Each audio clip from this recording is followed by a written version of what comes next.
We're going to get right into your weekend forecast. Saturday is going to start out with a dry weather, lots of sunshine, and it is going to be a brief window between about 2 and 7 o'clock that we see a chance of an isolated thunder shower right around the lower 80s, and I do expect it will be very comfortable through the afternoon and into the evening. We'll repeat that Sunday, just a few degrees warmer, 84 degrees.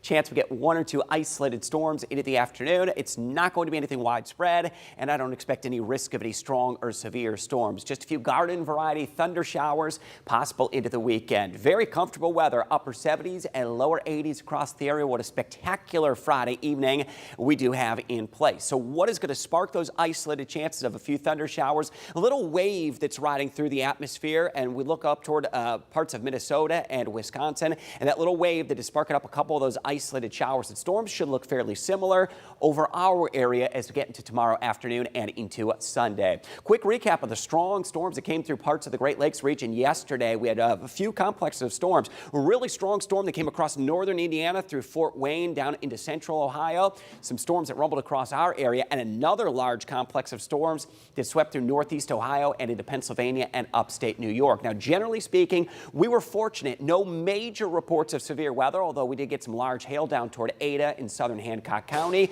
Large hail and wind damage out there in Williams County. High wind gusts reported out toward Toledo Executive Airport, 59 miles per hour, and some minor wind damage toward Catawba Island, but generally speaking, no major issues that showed up in our local area. Let's take a look toward the shores of Lake Erie. Very calm conditions on Lake Erie. It's the Jet Express cam that's going to have smooth sailing conditions as we go into your Friday evening. Upper 70s to near 80 degrees is where most areas are right now, and I expect we'll repeat that again tomorrow, back to the lower 80s. So let's time out any weekend rain chances. We're going to be clear tonight.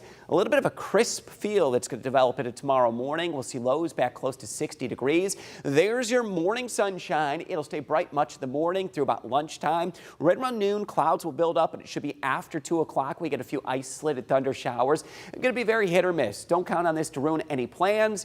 Any rain would be very brief in passing through Saturday afternoon and into Saturday evening. Your Saturday's high, 82 degrees. Partly sunny skies, brief chance of that thunder shower after 2 p.m.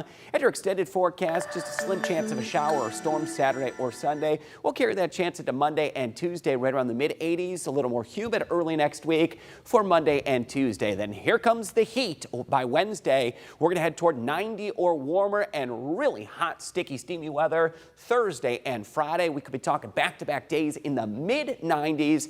Heat index perhaps could top 100 degrees, and another 90-degree day on Saturday. We've seen a relatively cool, dry period over the past 2 weeks. That's about to flip, and it will hit that switch towards some big-time heat by the middle of next week. There you go, Dan. Oh, Loves it's it. great. So is this kind of what this heat dome is moving a little more to the Midwest and moving up? A little taste of it. If you followed sort of the national news, you'll hear more coming up in a little bit. You know, from the West Coast to the Southeast and South Central and Florida, it is just sizzling hot. This is going to be our first little taste of some of that heat that much of the country has been dealing with for the past several weeks.